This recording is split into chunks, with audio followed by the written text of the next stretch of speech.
Good evening, everybody.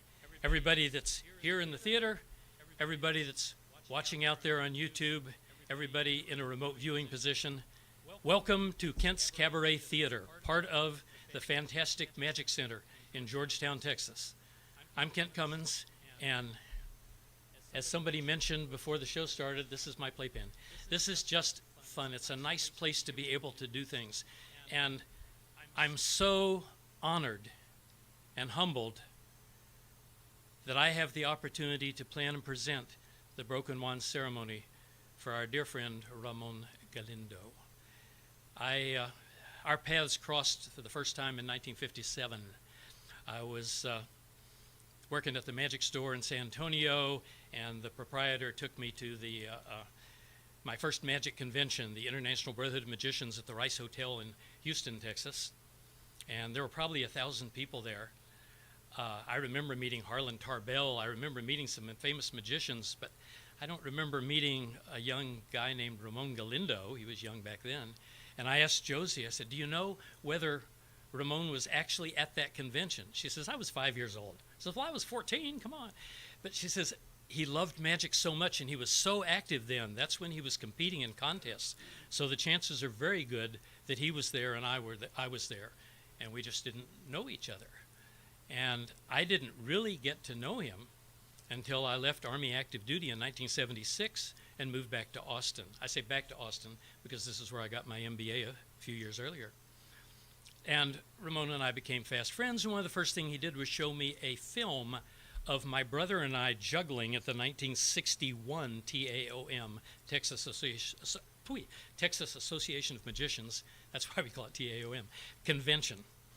So he was filming me in 1960 and 1961, and we since became fast friends. Now, the purpose of the evening is to honor Ramon through a ceremony that magicians call the Broken Wand ceremony, which we'll explain closer to the end. But first, let's remind ourselves of why we're honoring a tailor, an entrepreneur, an Army veteran, a videographer, an award-winning filmmaker, a family man. Why? Because he was also a magician. Do we have that short video?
way. Now we're ready to go down. Okay. Recent visits, I think he was only like maybe 98 years old when he was doing that one-handed card shuffle. And that was the nature of our visits. I had so many opportunities just to share ideas with him. And any time that I came to visit him, he was always inventing something, building something, improving something. He always had something very interesting happening. And it was just absolutely amazing. I thought I would show you, those of you who are watching on YouTube, because you didn't have a chance to see, we've got some of his stuff on display. I like this because, let's see, get it out of the spotlight. This is the souvenir program from the 1983 TAOM convention. And the reason that's relevant to me is I was chairman then, and I sold Ramon a half-page ad in the program. Genie magazine. Genie is one of the oldest and most respected magic magazines anywhere, and there are 15 pages of information about Ramon, contributed by magicians from all over the place. I remember just not that many years ago that I had the privilege of going with Ramon to the TAOM convention in Frisco, Texas. And it was great being with him because every magician there wanted to talk to Ramon. So I got to talk to them also. And the 2009 TAOM actually dedicated their convention to Ramon. Perhaps if you were in Austin, you would have seen the front page article, wonderful article about him. If you're into bird magic, you might have a copy of his book, A Bird in Hand. I also have a copy in Espanol. And I also have his video that accompanies the book. My original copy was VHS, of course. And there's just so much more. Of course, his famous costume. I mean, when he started performing, he was performing in a black tux, just like all magicians were back then. And he says it was Siegfried from Siegfried and Roy who told him, "I don't like your costume. You're a tailor. You're a Mexican. Make yourself a Mexican outfit." And he didn't immediately embrace the idea, but eventually did. And of course, that's the costume you see on the cover of Genie magazine and on so much of his stuff. And there it is on display. Some of his trophies. I mentioned that 1957 was an important year. Well, while I was going to my first magic convention, he was competing for, I think it was the third time in a contest at the TAOM convention, and he wasn't winning. But in 1957, he had learned enough, he had paid enough attention and done enough practice, he believed in practice, that he won that big trophy in the middle is the Al Sharp Trophy. And that was a trophy won a couple years earlier by Andre Cole and other magicians who became famous. But that's not the story. The story is the very next year, 1958, he competed again, won it again, and because the same person who won it twice, they retired the trophy. And so that's why he gets to keep that, and that's why we still have that in his collection. And you'll see some of his other trophies. It's interesting, the trophy there on the front of the table, I believe was 2007, and the Al Sharp Trophy, the first one was 1957, if my math is correct. That's half a century between winning a trophy for the first time and winning a trophy just a little bit later. He was absolutely amazing. A few of his props are on display, but Ramon wasn't about props. His shows were about cards and coins and safety pins and, oh, by the way, birds. World renowned for his work with birds. So those are some of the fun things that those of us who are here get to look at and you get to see virtually. But a few of his friends happen to live in this area, and I've invited them to come tell you a few favorite stories. One story each, please. We could, any of us, tell Ramon stories for the rest of the night and on for the rest of the week, because he was around for 99 years, and we knew him, loved him for a long time, and he was a fascinating man. But the first person I've invited on stage to tell a story my good friend, Peter the Adequate.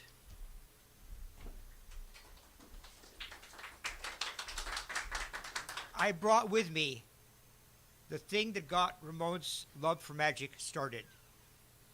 When Ramon was a little boy, his father came back from a carnival with a little magic that he bought and tried to show it to his wife. It was this, a little mouse would run along his fingers. He thought it was wonderful. His wife said, Dios mío, sácalo, es el demonio. And this pleased Ramon so much that he decided he wanted to find out more about it and proceeded to build a career in magic. I find it very interesting that the very first prop should be a small animal, some thread, and some magic. Those were the things that made up most of Ramon's life. Very short story about him. I met Ramon, one of the first people I met with the magic community when I came to Austin. I was looking for somebody to fix a jacket that I had, found a tailor downtown, and it just so happened to be his. And I tried to explain to him that I wanted this special pocket sewed in there, and he, of course, immediately not only knew what I wanted, but had a much better way of doing it. And then he told me about the magic clubs.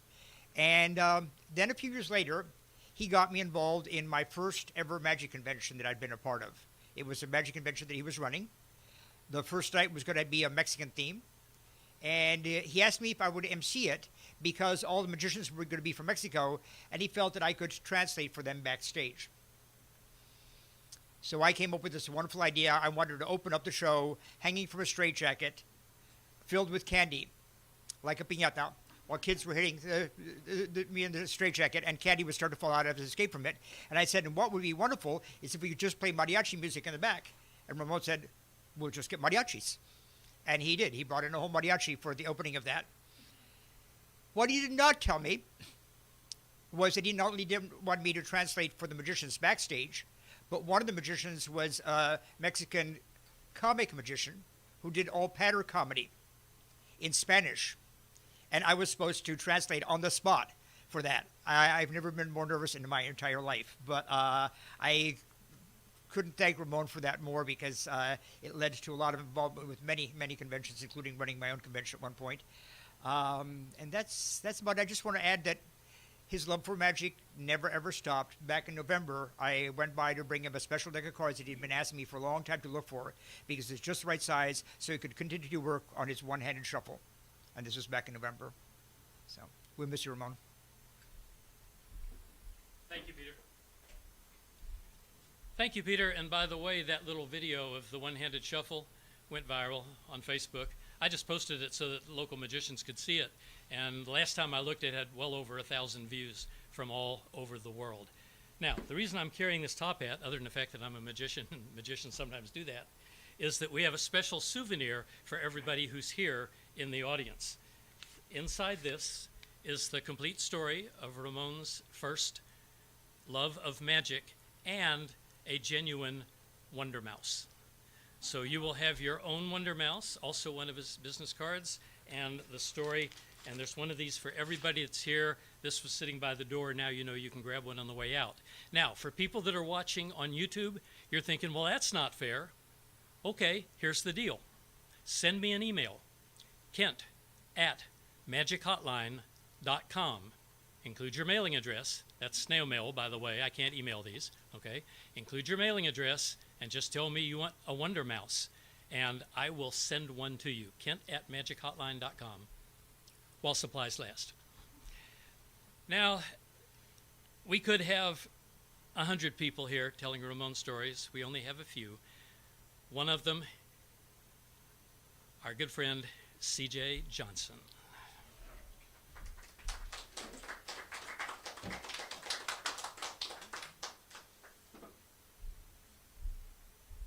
All right. Well, hi, and I'm glad to see people. Not thrilled about why we're here, but we all love Ramon. I like that part of it.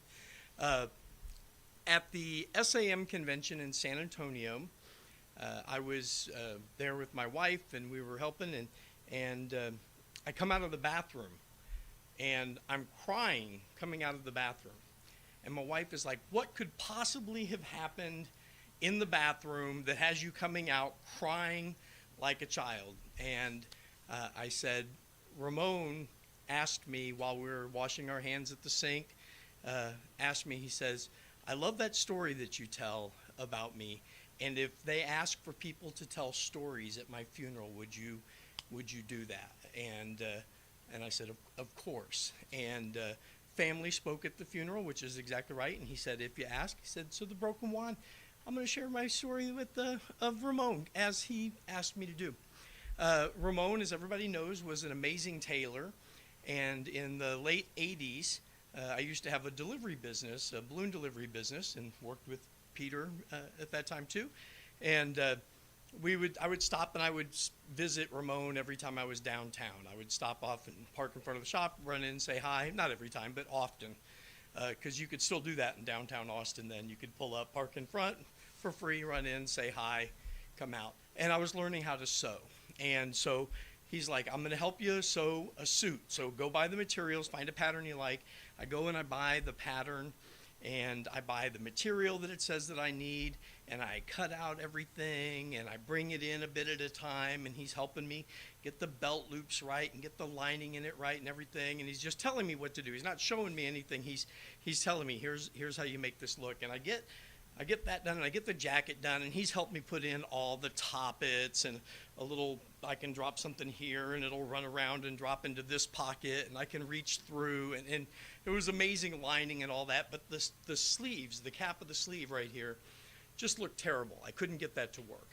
And so I go in, I'm Ramon, I need help with the cap of the sleeve. It's just not working. And he goes, bring it over here. So he says, put it on. I put it on. He goes, yeah, that doesn't look good. And I'm like, yeah, I know, that's why I'm here.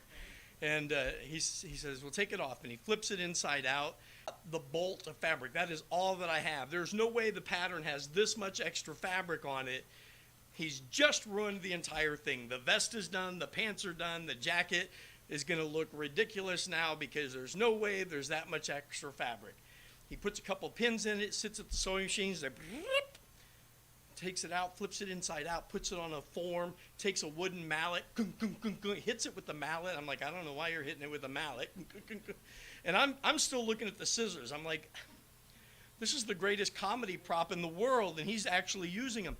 And he flips it over and puts it on and puts it on me, and it fits perfect.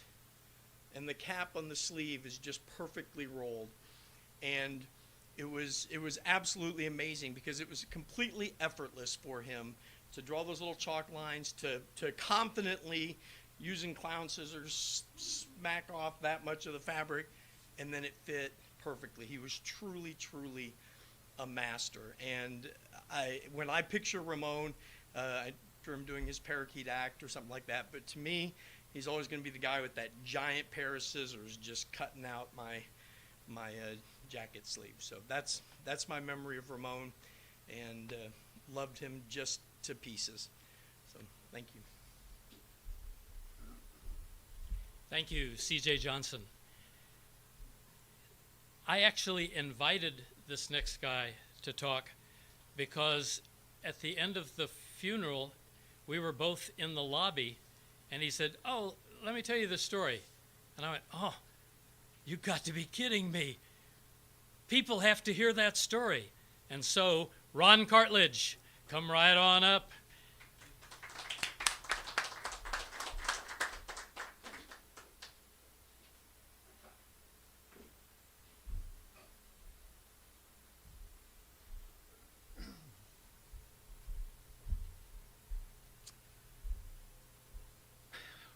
Ramon and I traveled a lot. Had a great time traveling, and I've got a few stories to tell you that I think you will like. And the first thing that I want to tell you is that when we would walk around anywhere, people would whisper and say, gosh, those two guys, I bet they talk magic all day long. But that's not true. Ramon Galindo was a Christian. And how do I know? Because he told me so. He told me the story that when he was a kid, that he lived in a area just past Guadalupe. what we call the UT main road there. So it wasn't too far from the University of Texas. And he told me that there was a sweet lady that would come by every Sunday and pick him up, and not only take him to church, but would take all the kids in the area that wanted to go to church with him. That's how I know that Ramon was a Christian. We talked about things like that and other things besides magic.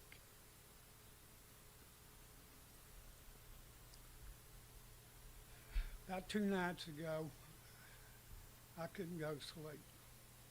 And thinking about things, and so I decided, well, I'll just reach for a magazine. And this is the one I got picked up, just by coincidence. I opened it up, and it wasn't a magazine, it was a program. And it was about the Texas Association of Magicians and their convention in 2009. And it was dedicated to Senor Ramon Galindo. What really amazed me was there were 18 write-ups from magicians to Ramon. And I'll just read you one. This is the first one in here out of 18.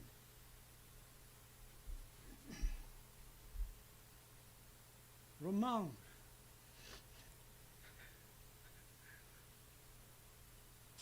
My travel buddy. Thanks for all the trips.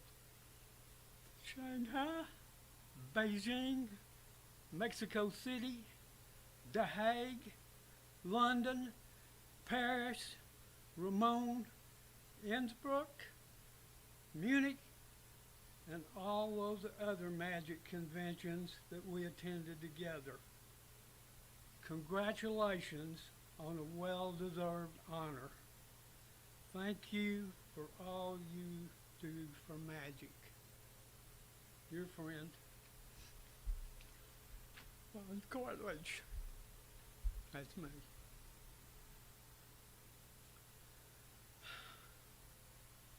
The first trip that we took, I think overseas, was a trip to Shanghai, China.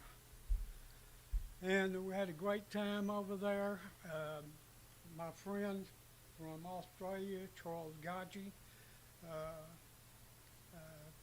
came to the convention and had a booth, and we hung out with him a little bit. The major thing I want to tell you, though, about that convention is that I don't know how many of y'all know Moulton Crockett. He owns half of Austin, or he did. He passed away recently. But Moulton told me, and he went to school with Ramon. That's how Ramon knows him. And he told me, he said, "You have got to go to this hotel." I said, "What for?" He said, "They got the best dessert that anybody's ever seen. You just got to go there." So I told Ramon about it, and we went up there, and we sampled it, and I came back and said, "We tried your desserts, and you were right. They were really good." We did a lot of things in Shanghai. We went to the, let me tell you this first, that I planned most of the trips. And I planned so that our hotel or motel would be near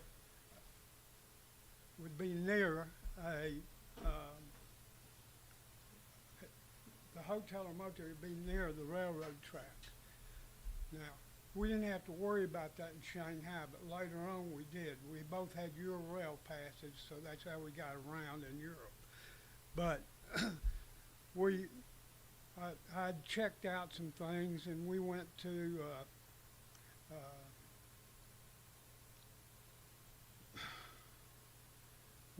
a place where they had a big opera house.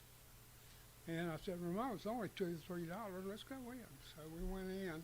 We saw a Chinese opera, and we saw them do all the twists and turns and acrobatic stuff.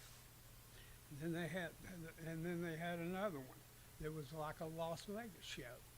So it was all kinds of things in Shanghai. And that was my first trip overseas with mine. There were some more after that came up. And the most important one, I think, was FISM. If you don't know what FISM is, that is the World Championships of Magic. I'd never been, but I wanted to go. Ramon had been 2 or 3 times already. So I said, let's go to FISM this year together. So we did. We wound up in The Hague, Netherlands. And we're in The Hague, Netherlands.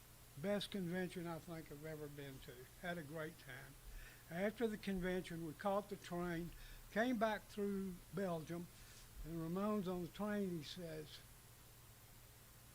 "Did we go to the Magic Circle in London?" I said, "Well, I'm a member. I don't see why I can't take you in." And he said, "I want to go there." I said, "Well, why you want to go there?" He said, "Somebody has told me that in the library at the Magic Circle, there's a magazine and I'm on the cover." So I said, "Okay, we'll go." So we did. We went into the Magic Circle. I got cathedrals. We went to the museums and saw the Mona Lisa. And I went all the way up. Ramon didn't quite go all the way up, but he made it up at least halfway. And the next day, after we were doing some of this stuff, we caught a train. We were going to Rome. So it was an afternoon, all-night train ride. And it just so happened that they had 4 people in a compartment. So Ramon and I were in the compartment together, but there were 2 French gentlemen with us. They were with us, and they had a ton of food that they were holding. So Ramon and I didn't have anything but a deck of cards. And so we started doing some card tricks for them and stuff like that. We got about half of their food after that. They shared it with us. And the next morning, we wake up and we're in Rome. And I told Ramon, I said, "I've never seen one of the wonders of the world. Let's go to the Leaning Tower of Pisa." So I said, "Okay." So we caught a train over there and went, and I'll guarantee you, I don't know how much film he had in those cameras, but he took a lot of photographs that night, or that afternoon. And then we came back. Our next move was to go to Florence. We went there for a couple of days. We left Florence. We went to Innsbruck, Austria, where they filmed The Sound of Music. And then we went to the big one, Munich, Germany. And we were in Munich and weren't far from the train station. And I said, "Let's go downtown, take a look." Okay. So we got us a cab. Ramon asked the cab driver, he says, "Do you know where Hitler's headquarters is?" Cab driver says, "I don't know who Hitler is. I don't know anything about it." We went on downtown. At night, we caught a train back to the hotel. We had a good time, by the way, there, and went to a pub in downtown that had some American tourists in it. We had a good time, fun there. But we got in the cab again, came back to the hotel. Ramon says, "You know where Hitler's headquarters is?" "I don't know who Hitler is. I don't know anything." And came on back to the hotel. So the next morning, we go out to the concentration camp where Ramon helped liberate Jews and people, and he knew where everything was. He could name every building almost. And we went and spent good time out there, and then came on back, and we went downtown again. Let's see town again. Again, Ramon tells the cab driver, "Do you know where Hitler's headquarters is?" "Who's Hitler?" "I don't know. I don't know anything about it." No one knows anything. So we go down there again. We look around the plaza and everything, and do a little sightseeing. And then Ramon says, "Let's go on back to the hotel." I said, "Okay." He said, "Let's walk back." I said, "Walk back?" He said, "Yeah." I said, "Ramon, you think you can make it back to the hotel?" "Yeah, I can make it. Come on." So we started out to the hotel, straight line toward the hotel. He looked like he knew where he was going. All of a sudden, he veers off the path. He goes a different direction, and I'm, "God, what's happening?" I go up there and said, "Ramon, where are you going?" He said, "Follow me." I said, "Okay." We went another couple of blocks, 3 blocks. All of a sudden, there's a big white building there. And we walk up and we look, and Ramon says, "You see those holes up there in the wall?" I said, "Yeah." He said, "That's where we took the swastikas down." He even gave me a tour of the inside of the place, which is now a dance studio. But we went in there, and then he tells me another story. He says, "You know, there's a tunnel that went under this building." I said, "No, I didn't know anything about the building. I was like those cab drivers." But anyway, he says, "You know, I was coming out of the building one day when I was stationed here. It's coming out of the tunnel. I went out of the tunnel, and when I got almost to the end, a German man walks in and goes down to the other part of the tunnel, and I walk out, and as soon as I do, I hear a bomb go off. Bam! And blew up part of the tunnel. He was lucky that he got out there. So he had a lot of experiences after the war, just like he did during the war.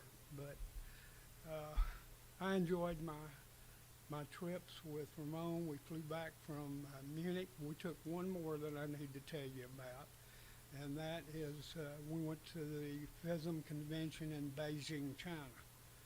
And I planned it where we had a hotel pretty close to downtown. After it was over, we shut down that one and went to where the convention was. But we were downtown and doing things and looking around, and I said, "Ramon," he said, "What?" "Look over there in the distance. What is that?" He said, "It's a cross. I hadn't seen a cross in China. It must be a steeple to a church or something." I said, "Come on, Ramon. Let's go see if we can find it." So we went down there looking for the church and everything. We found it, went to the door, opened the door, and guess what? They were having a rehearsal for a wedding. So when they took a bride and stuff, Ramon and I congratulated the bride and groom, and that's the end of my story. Thank you, Ron. So many stories, but you see, you had to hear about Ramon setting off a bomb in Hitler's place. I mean, one time when I was visiting him, he said, "Oh, see these pictures? Yeah, that looks like they're torn out of a book." He says, "Yeah, I tore them out of a book when we were in Hitler's headquarters." You what? I'm holding pieces of paper that were in Hitler's headquarters after the war? OMG. An amazing person. Now, our technical wizard tonight is Chris Walden, a longtime friend, and I've asked him to share a Ramon story. Chris Walden.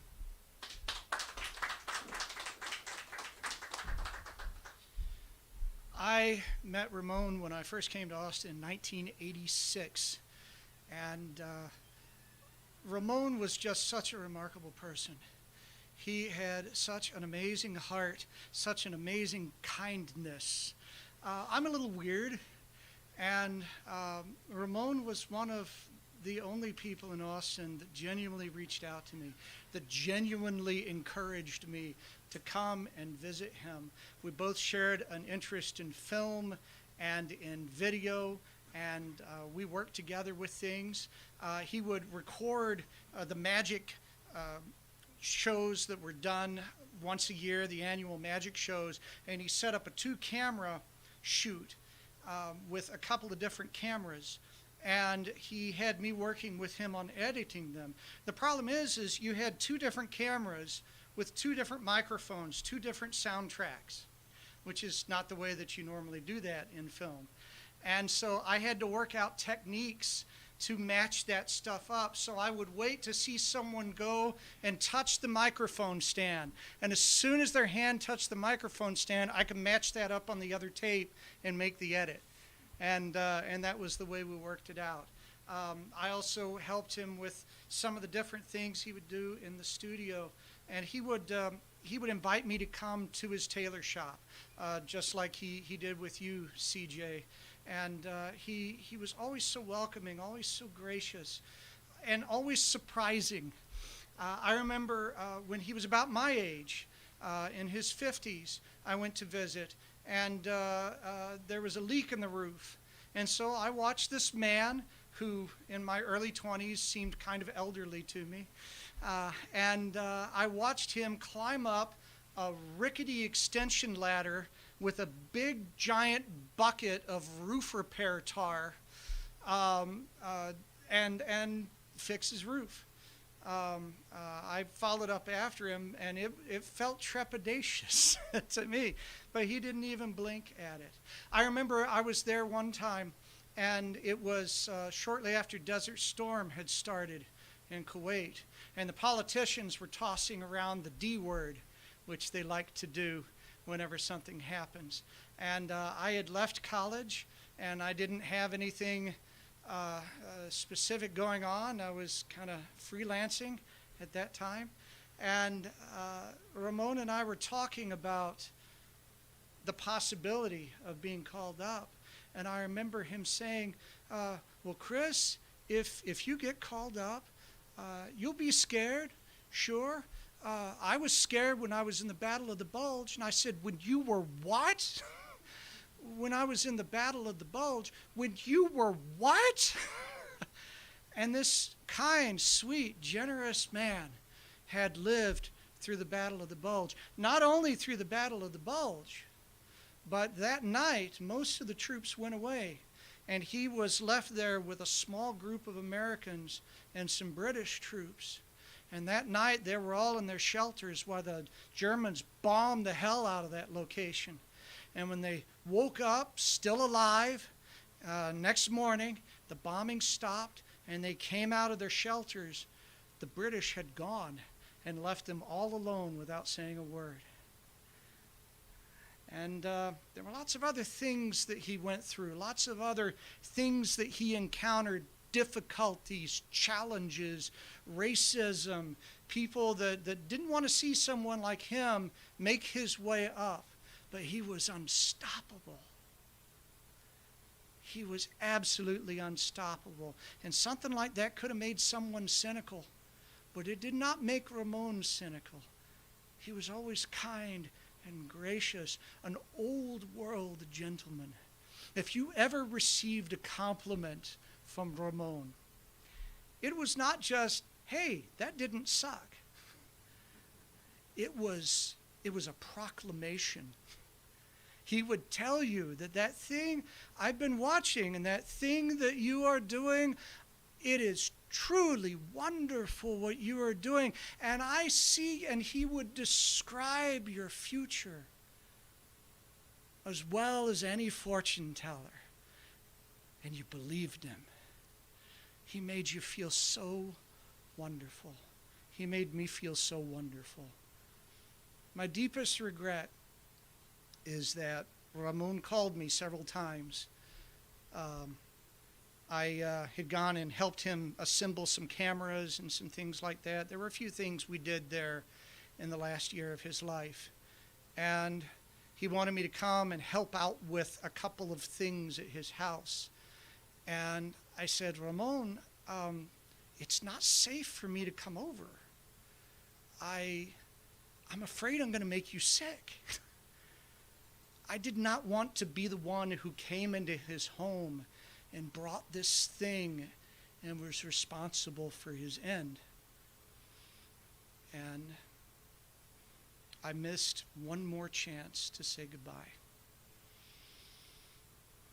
I think I did the right thing, but man, I wish it could have been otherwise. I really do.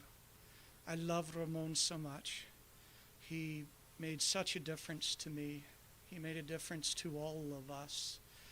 And I miss him. I miss him terribly. Thank you.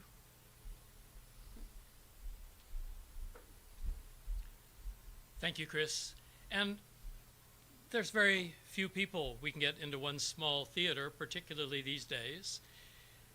And so I know of at least one person who said, I've got to tell a story. And thinking, okay, how can we do this? And so we asked another of Ramon's friends, J.D. Stewart, if instead of being here, he could be in his studio managing one or more remote stories. And if J.D. is ready, I believe the first story is going to be from nephew Paul Galindo.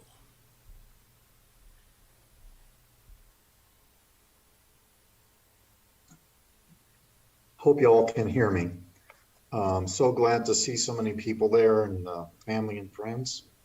I'm in New Mexico right now, and I was unpacking a bunch of magic books and memorabilia and things, and I ran across this picture right here. Let's see, scoot it back. I'm not of this century. There.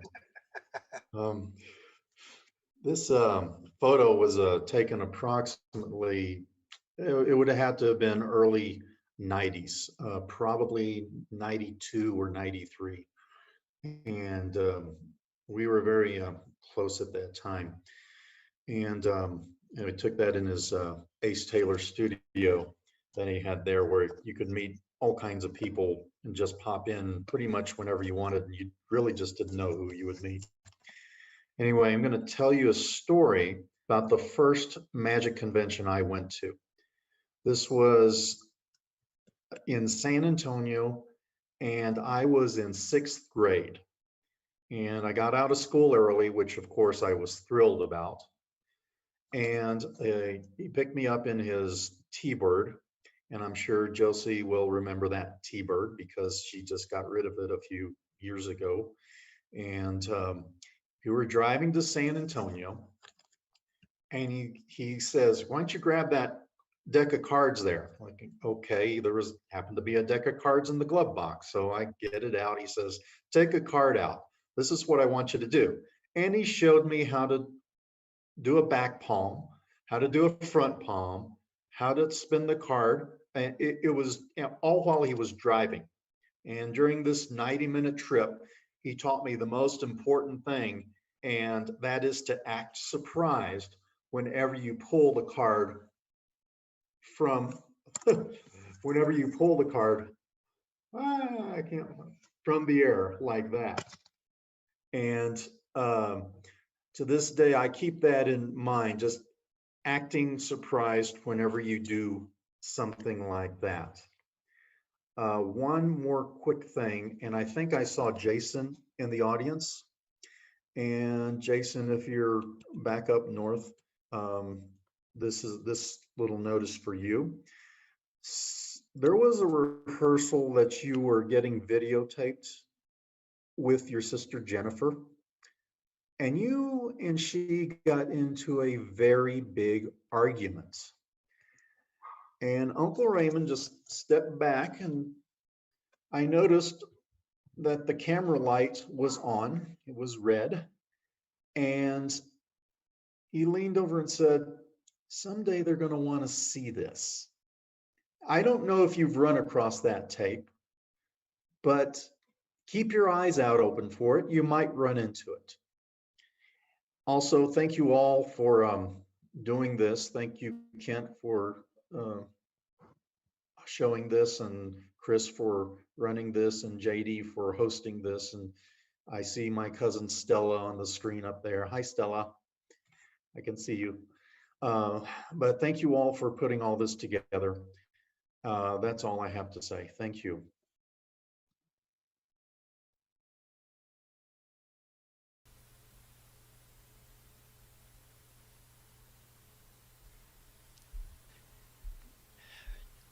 I remember Paul entering the junior magic contest at Westgate Mall. And if I remember correctly, he didn't actually do any magic, and he won anyway. Because his storytelling, his stage presence, and everything were so good. And these are things he learned from Uncle Ramon. I appreciate being able to gather people together from around the globe for what is one of the most important ceremonies that magicians have. It's called the Broken Wand Ceremony. You can guess what that means if you haven't ever seen it. And the International Brotherhood of Magicians has a version of it. The Society of American Magicians has a version of it. And both of those organizations, Ramon was a lifelong member of. I've seen certificates and trophies and stuff back here saying, congratulations on being in the TAOM for 50 years. But the certificate is more than a decade old. And congratulations on being Order of Merlin Excelsior, which means more years than most of us have been alive. He was a member of the International Brotherhood of Magicians. And so this ceremony is very important to people who have a serious love of the art of magic, because it's a way to honor someone who has given so much to the art. And it's called the Broken Wand Ceremony. Chris, may I have a wand? Thank you. This is a very special magic wand that Chris made just in honor of our friend Ramon. See, the magic wand is an amazing artifact. Magicians use, well, I told you, Ramon uses cards and coins and safety pins and thimbles and birds. But magicians also use top hats and boxes and beautiful assistants, and all of those things are used by others. You probably all have a deck of cards somewhere in your family, even if you don't do card tricks. But there's one tool of the magician's trade which is unique to magicians. I fell in love with it when I was still in elementary school, and I got a magic wand for Christmas made of polished Catalin, which I didn't even know what was, but I thought it sounded really amazing. And I now have over 1,000 magic wands in my personal collection. Now some of them are boxes of several hundred that we use for teaching.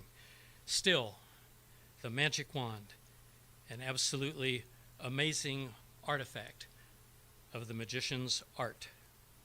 But the magician who we've talked to for so many years is now silent.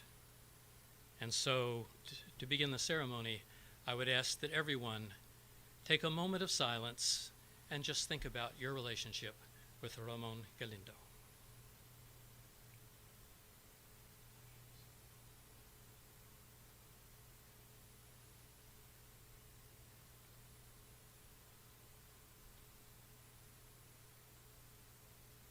And now, the magic wand. But without the magician to wield the wand, the magic is gone. It's just a stick. And yet, the stick still has meaning for those of us who love the magician. And I'd like to present what's left of this wand to one of my favorite magicians, Jason Caballero. Jason, after all, was one of his first really serious, successful, and brightest students. And because of Jason's love of magic and skill, not just in magic, but in life, he became our first manager for Fantastic Magic Camp. And so it's a memory of your grandpa. I know you have so many memories, as do we all. And thus ends nearly a century of magic. And you know, when we see a magic show that we like, we applaud. But when we see a magic performance that inspires us, we have this tendency to rise to our feet and give the artist a standing ovation. Ramon, this is for you.